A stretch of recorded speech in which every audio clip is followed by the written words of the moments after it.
Southwest Missouri, 1880. While every homesteader rushed to throw up wooden houses before winter, the courthouse construction foreman was still digging in late summer. His neighbors called him paranoid. They called it a waste of good labor. He was carving an underground brick shelter beneath the public building, 7 feet deep with thick timber roofing and 3 feet of earth cover. He spent 2 months on what others dismissed as a scared man's hole. Then April 18th arrived. The sky turned that sickening green color. Hail pounded the streets. The Marshfield cyclone touched down with winds that turned every wooden building into kindling. In less than 1 minute, 99 people were dead, and nearly every structure in town was leveled. Standard timber houses became weapons, roofs peeled away, walls collapsed, chimneys crashed through ceilings. But that paranoid cave? The families who reached it crawled out alive while their neighbors' homes no longer existed. What did he understand about wind, debris, and structural failure that everyone else missed? And how did his excessive preparation become the difference between breathing and burial when the storm turned their entire world into flying lumber? If you value stories of practical wisdom that stood the test of time, make sure to subscribe. We've got more documented accounts worth remembering. Evening fell across Webster County on April 18th, 1880, carrying the weight of something wrong. The temperature had been climbing through the afternoon, unseasonably warm for mid-April, but by 6 o'clock the air turned restless. Men finishing their suppers noticed the shift first as a peculiar stillness, then as a building pressure that made horses stamp in their stalls and dogs pace the porches. The sky began its transformation from clear blue to an unnatural yellow-green, the color frontier settlers had learned to fear more than wolves or drought. At the courthouse, County Judge William Cantrell stepped onto the front steps and studied the western horizon. The building behind him represented 3 years of careful construction, brick walls, slate roof, and beneath it all the underground chamber that had sparked so much ridicule. The foreman had insisted on that cellar, arguing that any public building in tornado country needed a refuge that could withstand what wooden structures could not. Cantrell had approved the expense despite the mockery, understanding that his office required him to think beyond individual courage to community survival. The first hail began falling at 6:45, stones the size of marbles that struck the courthouse steps with sharp clicks. Within minutes, the size doubled, then doubled again, until chunks of ice heavy as bird eggs drummed against windows and sent people scrambling for cover. The sound built from scattered tapping to a continuous roar, punctuated by the crack of glass giving way under the assault. Those who ventured to look outside saw a landscape transformed into chaos, white stones bouncing knee-high off the packed earth of Main Street, horses rearing against their hitching posts, and shop signs swaying under impacts that would leave dents in soft pine. Word spread through town in the way emergency news traveled before telegraphs and telephones, shouted from doorway to doorway, carried by running children, passed between neighbors who had stepped outside to assess the damage. The courthouse had opened its doors. Judge Cantrell himself stood in the entrance, directing people toward the basement stairs with the calm authority of a man who had prepared for this moment. The underground chamber waited below, its brick walls and timber and earth roof designed to bear loads that would crush conventional construction. The response revealed the social divisions that had simmered since construction began. Some families came immediately, understanding that tonnage and mass provided protection that courage alone could not. Others hesitated, weighing their pride against the evidence falling from the sky. The hardest resistance came from those who had laughed loudest at the paranoid cave, men who had built their reputations on frontier toughness and saw the underground shelter as an admission of fear rather than an application of engineering sense. Thomas Morrison, whose frame house stood 2 blocks east of the courthouse, made his choice with characteristic stubbornness. He had mocked the cellar project from its first day, calling it money wasted on cowardice when proper timber construction had sheltered frontier families for decades. His house proved his philosophy, quick-built, economical, with walls that had weathered 3 Missouri winters without complaint. When his wife suggested they should join the families heading for the courthouse, Morrison shook his head and settled deeper into his chair. The hail would pass, he insisted, and morning would prove who had sense and who had panic. By 7:15, the hail had stopped, leaving behind a silence more ominous than the storm itself. The temperature dropped 15 degrees in as many minutes, and the western sky took on the bruised appearance that veterans of tornado country recognized as the final warning. Those still above ground could see it now, a dark wall advancing across the prairie, moving with the inexorable speed of an approaching locomotive. The sound followed minutes later, a low rumble that seemed to rise from the earth itself rather than descend from the sky. The Marshfield cyclone measured 1,800 feet across at its widest point, a rotating column of wind and debris that had already carved a path of destruction through 3 counties. Its forward speed approached 30 miles per hour, but the rotational winds within reached velocities that turned ordinary objects into projectiles and reduced structures to kindling in seconds. The tornado followed no pattern that human preparation could predict. It skipped over some buildings while obliterating others, creating a landscape of random survival that would baffle survivors for generations. At 7:28, the tornado struck the western edge of Marshfield with a sound witnesses later described as 1,000 freight trains colliding at once. The Methodist Church, built of good Missouri oak and finished just 2 years earlier, lasted exactly 4 seconds before its walls buckled, and its steeple became a spinning missile that traveled 3 blocks before embedding itself in what had been the Mercantile. Houses that had sheltered families through harsh winters simply ceased to exist, their lumber scattered across acres of farmland in pieces too small to identify by origin. Morrison's frame house met the tornado with the resistance of paper against flame.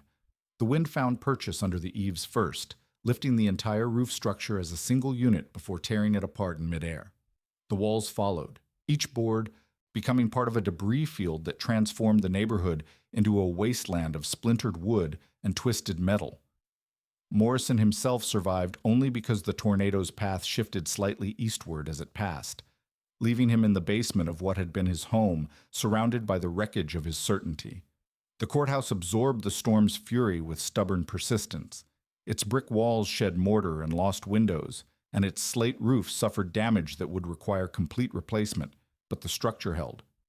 More importantly, the underground chamber performed exactly as designed. The families huddled in its depths, felt the building shake and heard the roar of destruction passing overhead, but the tons of earth covering their refuge absorbed forces that would have crushed any conventional shelter. When the tornado passed and the survivors emerged, they found a world remade. Nearly every building in Marshfield had been destroyed or damaged beyond repair. The cost in human life reached 99 dead and more than 200 injured, casualties that represented entire families erased in the space of less than 1 minute. Property damage exceeded $1 million in 1880 currency, a sum that staggered a frontier community already stretched thin by the demands of settlement and development. The social reckoning began before the debris settled. Men who had dismissed the courthouse cellar as the product of excessive caution now stood among the ruins of their confidence, forced to confront the gap between their assumptions and reality. The underground shelter had saved lives not through courage or character, but through the simple physics of mass and protection. Earth and brick had deflected forces that turned timber into weapons and reduced pride to irrelevance in the face of natural violence that measured its effects in seconds and its consequences in generations. The frontier building reality of 1879 Webster County reflected the harsh economics of settlement life. Most homesteaders constructed their dwellings from local timber, oak, and pine frames supporting clapboard walls, heavy shake roofs sealed with tar paper, and stone chimneys that doubled as structural anchors against winter winds. These houses served their primary purpose of shelter from cold and rain with reasonable efficiency, but they shared a fundamental weakness that few builders considered during construction. Every wooden structure presented the same vulnerability to extreme wind: lightweight materials that could be lifted, walls that offered broad surfaces for wind pressure, and roofing systems that became sails once the wind found purchase under their edges. The U.S. Army Signal Service had begun documenting tornado behavior with systematic precision by the late 1870s, driven by the recognition that these storms represented a measurable threat to expanding frontier communities. Sergeant John Park Finley, assigned to study severe weather patterns across the Plains states, compiled records that revealed disturbing frequencies.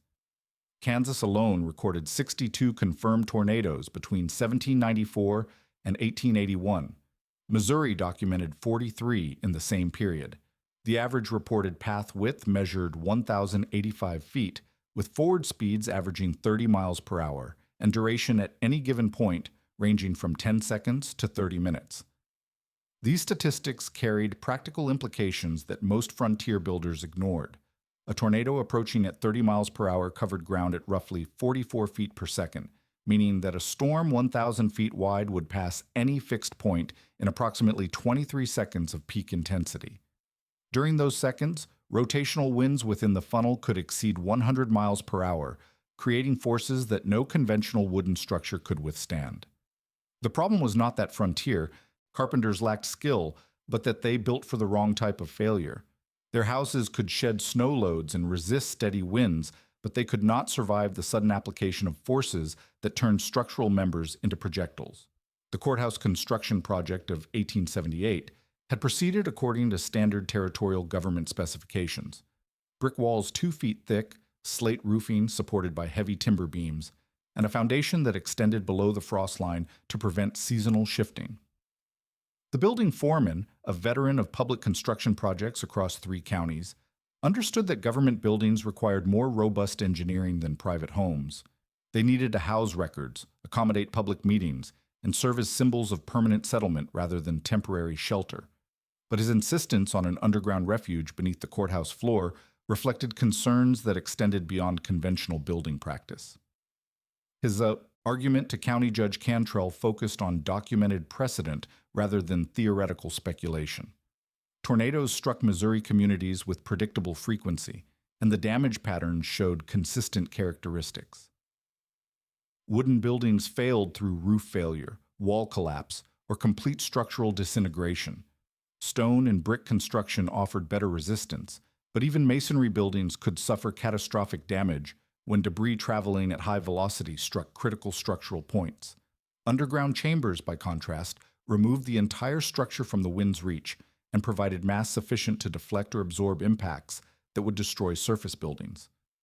The proposed shelter design reflected frontier practicality rather than elaborate engineering.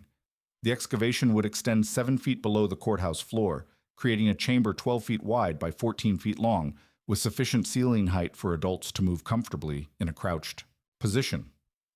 Brick walls 18 inches thick would line the excavation, topped by oak beams supporting a roof of heavy planking sealed with tar and covered by 3 feet of earth.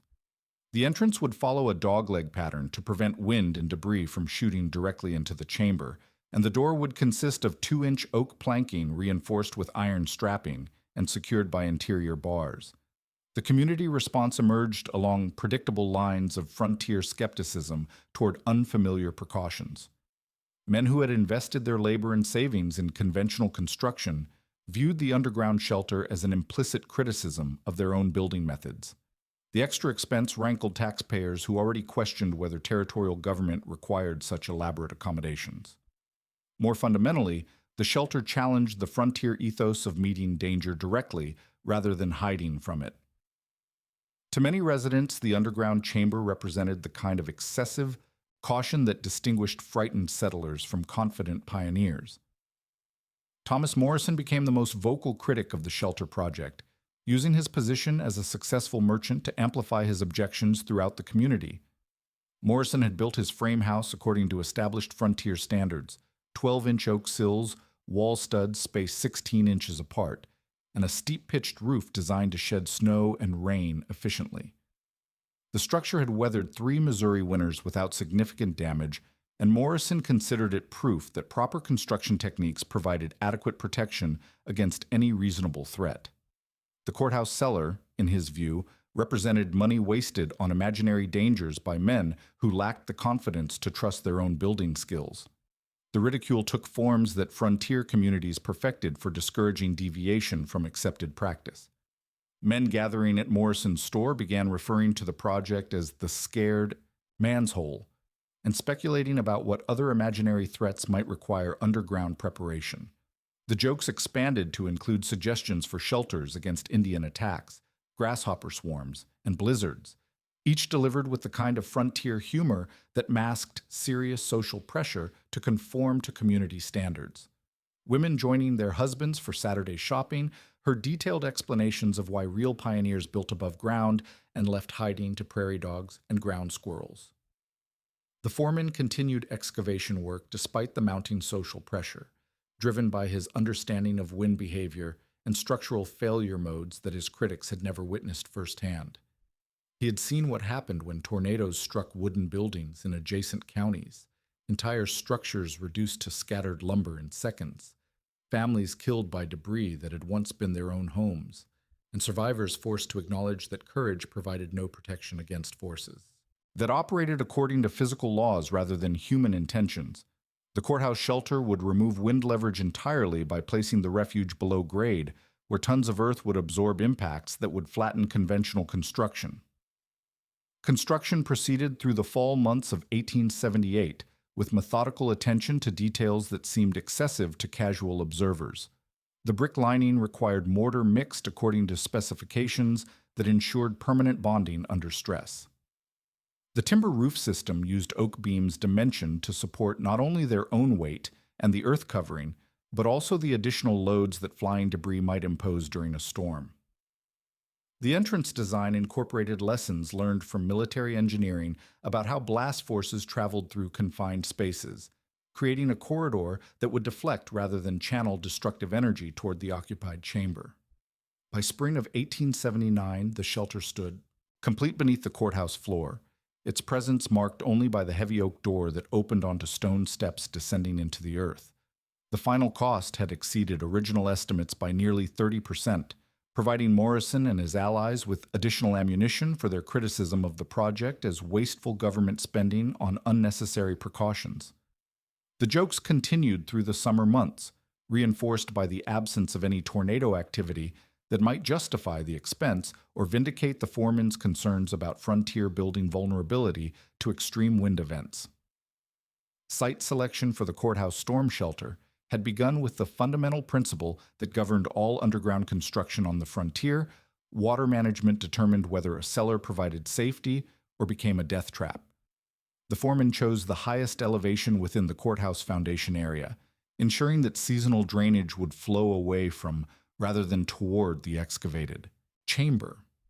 Missouri's clay soil retained water during heavy rains, and any underground space positioned in a natural drainage path would flood during the spring storms that preceded tornado season. A storm cellar that filled with water served no protective function and presented the additional hazard of drowning occupants who sought refuge during severe weather. The excavation itself required precision that distinguished emergency shelter construction from ordinary cellar digging. The foreman marked boundaries for a chamber measuring 12 feet wide by 14 feet long, dimensions that provided sufficient space for multiple families to shelter without wasting labor on unnecessary volume. 7 feet of depth from the courthouse floor to the chamber floor created adequate headroom for crouched movement while ensuring that the roof structure would sit well below ground level. This depth also placed the floor below the frost line, preventing seasonal heaving that could crack walls or shift the foundation stones that would support the timber roof system. Hand excavation proceeded with careful attention to soil conditions and structural stability. The Missouri clay provided excellent bearing strength for the planned brick walls, but it required constant monitoring for signs of instability during the digging process. 2 men working with picks and shovels could remove approximately 4 cubic yards of soil per day under favorable conditions, meaning that the complete excavation would require roughly 12 working days, assuming dry weather and no complications from underground springs or rock formations. The removed soil would serve multiple purposes, mixed with lime mortar for the brickwork, formed into drainage berms around the courthouse foundation, and eventually replaced as covering material over the completed shelter roof. The brick lining represented the critical component that distinguished a proper storm shelter from a simple root cellar. Standard frontier. Cellars used fieldstone or timber-retaining walls that provided adequate support for storing vegetables, but could not withstand the additional stresses imposed by extreme weather events. The foreman specified hard-fired brick manufactured in Springfield, delivered by wagon train at considerable expense but offering compression strength that soft local brick could not match. Wall thickness of 18 inches provided structural mass sufficient to resist lateral soil pressure while creating thermal mass that would moderate temperature fluctuations within the chamber. Mortar mixing followed proportions that frontier masons had refined through decades of public building construction. 3 parts sand to 1 part. Lime created a mixture that bonded permanently with the brick while remaining workable long enough for careful placement. The lime came from kilns operated near the Osage River, where limestone deposits provided raw material for the calcium hydroxide that gave the mortar its setting properties.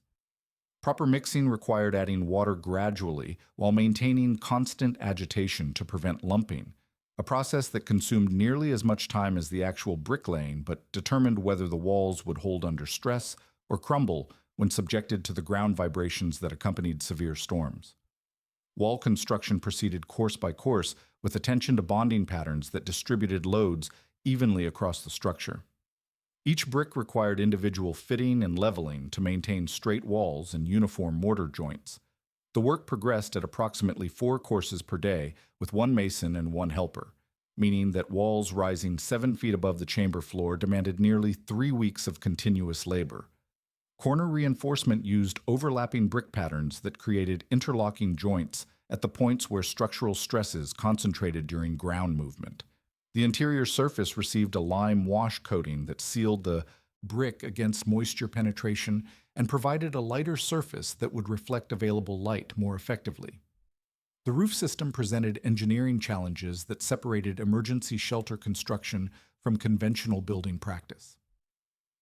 Standard timber frame construction used joists spaced 16 inches apart to support floor loads, but underground shelter roofs required heavier members capable of bearing not only their own weight and the planned earth covering, but also the additional loads that falling debris might impose during a tornado.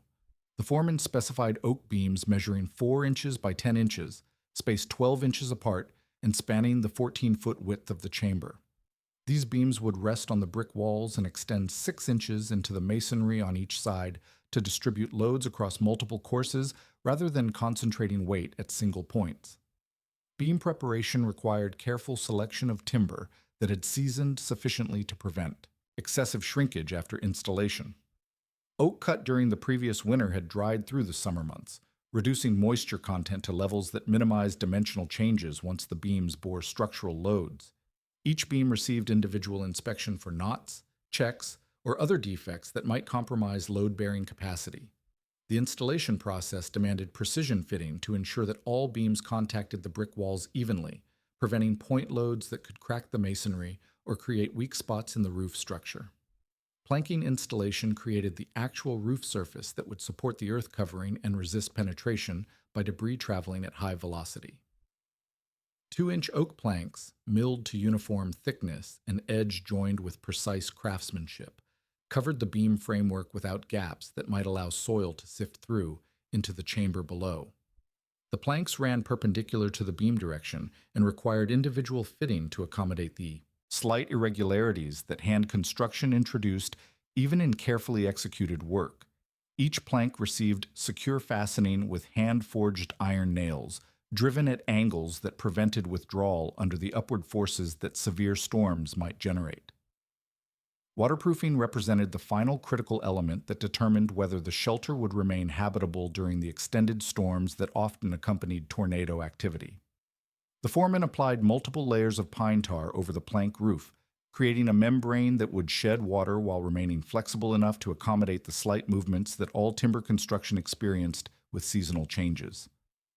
Over the tar membrane went a layer of heavy canvas, secured at the edges, and sealed with additional tar to prevent moisture penetration at the joints. This waterproof barrier would protect both the timber roof structure and the chamber interior from the persistent dampness that made underground spaces uninhabitable without proper moisture control. Earth covering provided the mass that made underground shelter effective against tornado forces. 3 feet of soil over the waterproof membrane created sufficient weight to resist the upward suction that tornadoes generated, while providing impact absorption for debris falling from considerable heights. The soil came from the original excavation, screened to remove rocks and organic matter that might decompose and create settling problems. Placement required careful grading to ensure drainage away from the shelter perimeter while maintaining uniform depth across the entire roof area. Grass seeding over the completed earth covering would prevent erosion and integrate the shelter into the courthouse grounds without creating obvious evidence of the underground chamber. The entrance system incorporated lessons from military engineering about protecting confined spaces from external forces. Rather than installing a simple door that opened directly into the chamber, the foreman designed a dogleg corridor that would prevent debris from traveling in a straight line from the surface to the occupied space. Stone steps descended from ground level to a landing 4 feet below the surface, then turned 90 degrees before continuing to the chamber floor. This configuration would cause debris to strike the corridor walls and lose energy before reaching the interior, while also preventing wind from building pressure directly against the chamber door. Door construction demanded the heaviest materials available to frontier craftsmen. 2-inch oak planks, edge-joined and reinforced with iron strapping, created a barrier capable of resisting both impact and the suction forces that could tear lighter doors from their hinges. Hand-forged iron hinges, pinned rather than screwed to prevent failure under stress, supported the door weight while allowing smooth operation under emergency conditions. Interior mounting of the hinges protected the pins from debris impact, and an internal bar system provided securing force that could not be compromised by damage to external hardware.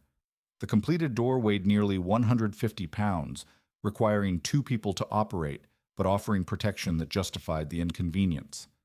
Ventilation addressed the life safety concerns that made underground shelter viable for extended occupancy during severe weather events. 2 separate vent systems provided air circulation without creating openings large enough to admit dangerous debris. The intake vent, positioned near the chamber floor, drew fresh air through a screened opening that prevented entry of insects or small debris. The exhaust vent, located near the ceiling, allowed stale air to escape through a similar screened opening positioned to prevent backdrafts that might compromise air quality. Both vents incorporated simple damper systems that could be closed if debris threatened to block the openings, though normal operation required both. Vents to remain open to maintain breathable atmosphere for multiple occupants.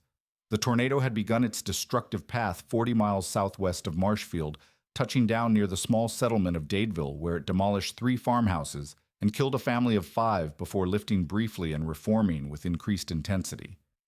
Witnesses along its northeastern trajectory reported a funnel that grew wider and darker as it moved across the rolling prairie, gathering debris that transformed the storm from a weather event into a mobile catastrophe. By the time it approached the next community, the tornado carried the wreckage of barns, houses, and livestock within its rotating column, adding mass and velocity to projectiles that would impact whatever lay in its path. The storm's approach toward Marshfield followed the Pomme de Terre River Valley, a natural corridor that channeled severe weather systems through southwestern Missouri with predictable frequency. Farmers working their fields during the late afternoon hours observed the characteristic signs, an unnatural stillness that preceded the storm's arrival, followed by a low rumbling that seemed to emanate from the earth itself rather than descend from the sky. The sound built gradually from a distant murmur to a roar that drowned out human voices and sent livestock fleeing toward whatever shelter their instincts indicated might provide protection from the approaching violence. Weather observers later calculated the storm's maximum width at 1,800 feet during its passage through the agricultural areas that surrounded Marshfield. At this dimension, the tornado's path of total destruction extended nearly 0.6 of a mile from edge to edge, meaning that structures within this corridor faced complete annihilation rather than mere damage. The rotational winds within the funnel exceeded 150 miles per hour, creating forces that no wooden building could withstand and generating debris fields that extended miles beyond the storm's actual path. The tornado struck Marshfield's western residential district at 7:28 in the evening with a violence that defied the orderly expectations of frontier life. The Methodist church, constructed of seasoned oak timber and completed just 2 years earlier at considerable community expense, lasted 4 seconds before its walls buckled inward, and its steeple became a spinning projectile that traveled 3 city blocks before embedding itself in the ruins of what had been Patterson's Mercantile. The church bell, cast in Cincinnati and hauled to Missouri by wagon train, was found the next morning embedded 2 feet deep in prairie soil half a mile from its original location. Thomas Morrison's frame house met the storm with the brief resistance that characterized all conventional construction when subjected to forces beyond design limits. The wind found purchase under the roof edges first, creating uplift that separated the entire roof structure from the supporting walls in a single catastrophic failure. Without the lateral bracing that the roof system provided, the walls collapsed in sequence, first the windward side under direct pressure, then the opposite wall as the structure lost its rectangular shape and became a collection of individual boards connected by nails that could not resist the shearing forces applied at right angles to their holding power. Morrison himself survived through the combination of luck and the storm's erratic behavior that spared some structures while obliterating others only yards away. The tornado's path shifted slightly eastward as it passed through his neighborhood, placing his house in the area of severe damage rather than complete destruction. He spent the storm's passage in his root cellar, a simple excavation beneath the kitchen floor that had been designed for food storage rather than life protection. The cellar's timber roof collapsed under debris. Impact, but the falling boards created a protective cage that deflected subsequent projectiles while allowing Morrison to breathe in the confined space until rescue arrived. The Hartwell family, whose house stood directly in the tornado's path, faced the full intensity of the storm without underground protection. James Hartwell had dismissed the courthouse shelter as unnecessary expense and chose to ride out the storm in his front parlor, confident that his house's solid construction would provide adequate security. The building's destruction occurred so rapidly that neighbors later found difficulty reconstructing the sequence of failure. The tornado lifted the house from its foundation as a complete unit, carried it approximately 200 yards, and deposited the wreckage in pieces too small to identify by their original function. The family of 6 died instantly when the structure disintegrated in midair, their bodies scattered across a quarter section of farmland, along with the lumber that had once sheltered them. Downtown Marshfield experienced destruction that transformed familiar streets into an unrecognizable landscape of debris and twisted metal. The tornado's path through the commercial district lasted less than 30 seconds, but the damage exceeded $1 million in 1880 currency, a sum that represented the accumulated wealth of the entire community built over decades of frontier settlement. Store buildings that had housed businesses and provided meeting places for community gatherings became piles of brick and timber scattered across acres of what had been orderly streets lined with wooden sidewalks and hitching posts. The courthouse absorbed tremendous punishment, but remained structurally intact through the combination of massive construction and advantageous positioning slightly east of the tornado's center. Windows exploded inward under pressure differentials that accompanied the storm's passage, and the slate roof suffered, damage that would require complete replacement, but the brick walls held against forces that demolished lighter construction throughout the town. More critically, the underground chamber performed exactly as designed, protecting the families who had sought refuge despite years of community ridicule about the shelter's necessity. Sarah Jenkins, whose husband had joined the chorus of men mocking the courthouse cellar, brought her 3 children to the shelter when the sky turned that peculiar green color that preceded tornado activity. She later described the experience as terrifying but survivable, the sound of destruction passing overhead, the vibration of the building absorbing impacts from flying debris, and the strange sense of safety that came from being surrounded by tons of earth and brick while the world above disintegrated into chaos. Her husband's hardware store disappeared completely during the storm, its inventory scattered across miles of countryside, but his family emerged from the underground chamber without injury. The Williamson family arrived at the courthouse shelter with minutes to spare, having run through streets increasingly filled with debris as the storm approached. John Williamson had initially planned to weather the tornado in his barn, following the frontier logic that sturdy agricultural buildings provided adequate protection during severe weather. The sight of his neighbor's roof lifting off and disappearing into the darkening sky convinced him that conventional shelter would not suffice against the approaching storm. His decision to abandon pride and seek underground protection saved his wife and 4 children from the fate that befell families who trusted their lives to wooden structures designed for normal weather conditions. Judge Cantrell remained above ground until the last possible moment, ensuring that all families seeking shelter had reached the underground chamber before securing the heavy oak door that sealed the refuge from external forces. His final actions before descending the stone steps included checking that the courthouse records were secured in the brick vault and that emergency supplies remained accessible in the chamber below. The tornado struck the building 3 minutes after he barred the shelter door from the inside, subjecting the structure to forces that cracked the brick walls and destroyed the roof, but left the underground chamber intact. The storm's passage through Marshfield lasted less than 1 minute of direct contact, but the destruction achieved during that brief period transformed the community from a thriving county seat into a disaster zone that would require years to rebuild. The tornado continued northeastward after devastating the town, maintaining its intensity across agricultural areas where it destroyed additional farmhouses and killed livestock, before finally dissipating near the Osage River. The path of total destruction extended 69 miles from initial touchdown to final dissipation, leaving a corridor of devastation that would remain visible for decades as evidence of nature's capacity for sudden, overwhelming violence.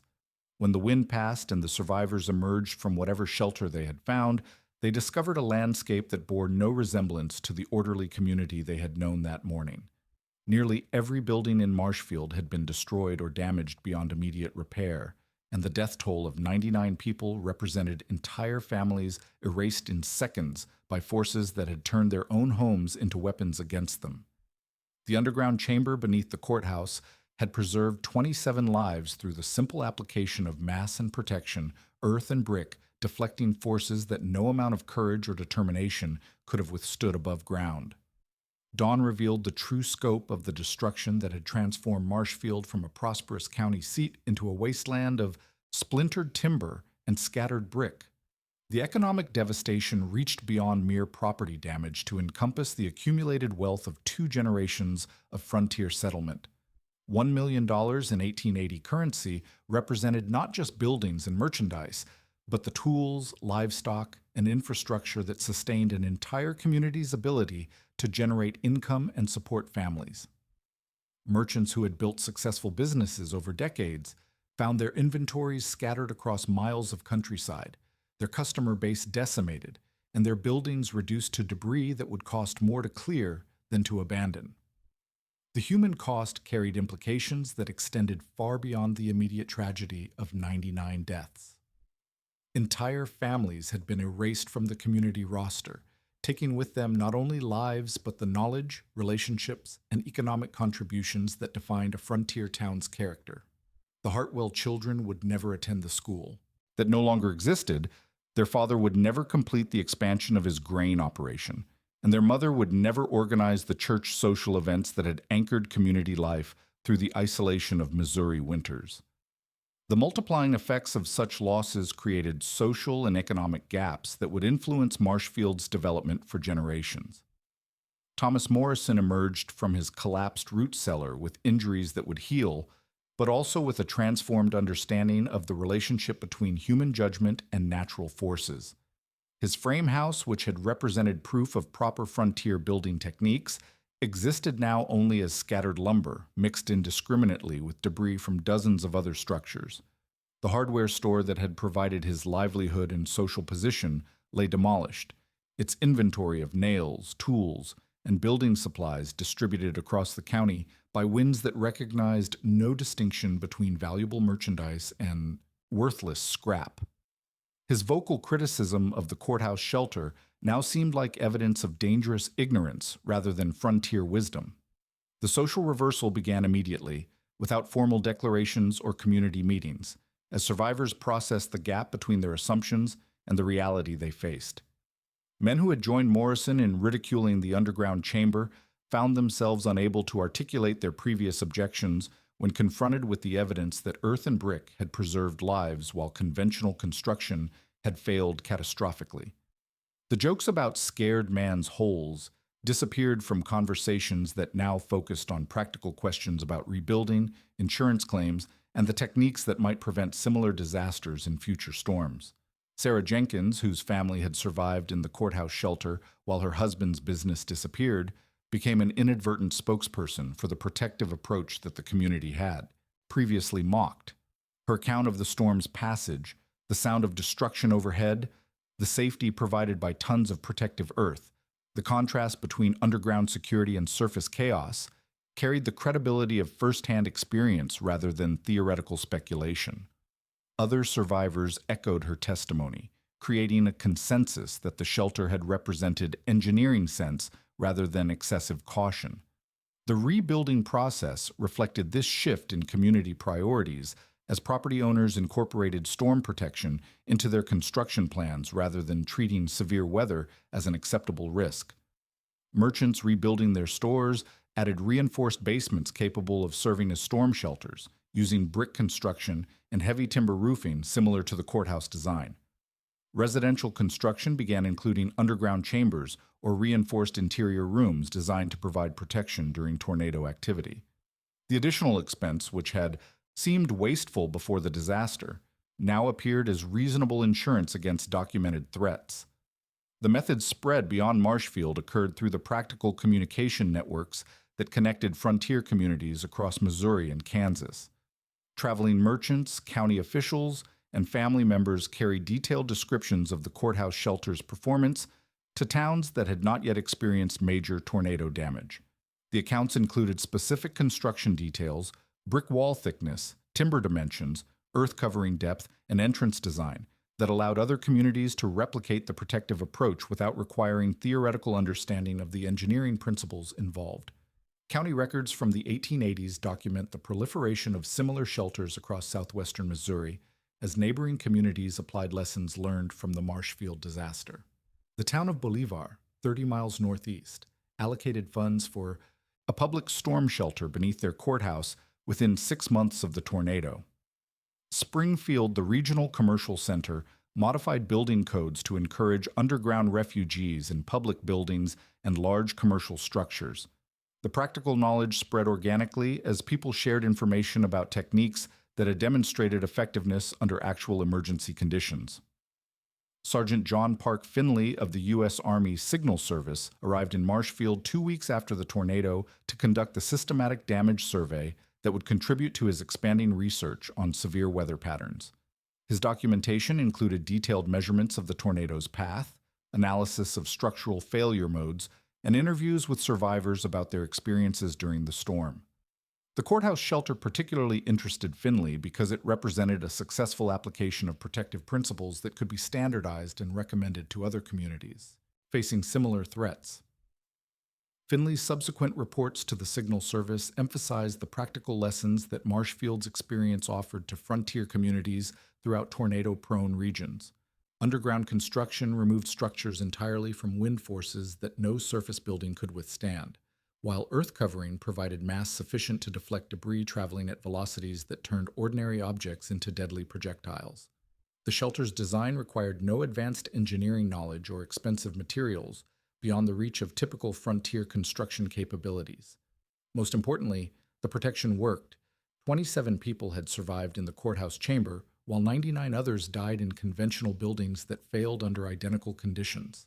The cultural integration of storm protection reached a milestone in 1900 when L. Frank Baum's novel, The Wonderful Wizard of Oz, featured a cyclone cellar as standard equipment for a Kansas farmhouse, indicating that underground storm shelters had become sufficiently familiar to American readers that they required no explanation or justification.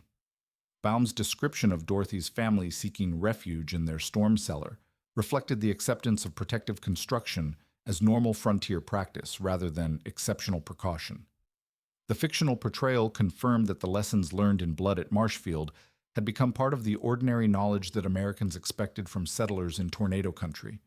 The technical evolution continued as builders refined construction methods and materials to improve shelter effectiveness while reducing costs. The Davidson root cellar near Kalita, Kansas, built around 1900, represented the sophisticated endpoint of this development process. Constructed at a cost of approximately $4,000, the facility demonstrated how far frontier communities were willing to invest in storm protection once they accepted the reality of tornado threats. The structure incorporated advanced features including multiple chambers, extensive ventilation systems, and reinforced entrances designed to accommodate entire neighborhoods during severe weather events. Property records and insurance documents from the early 20th century reveal the extent to which storm protection had become integrated into normal construction practice across the Great Plains.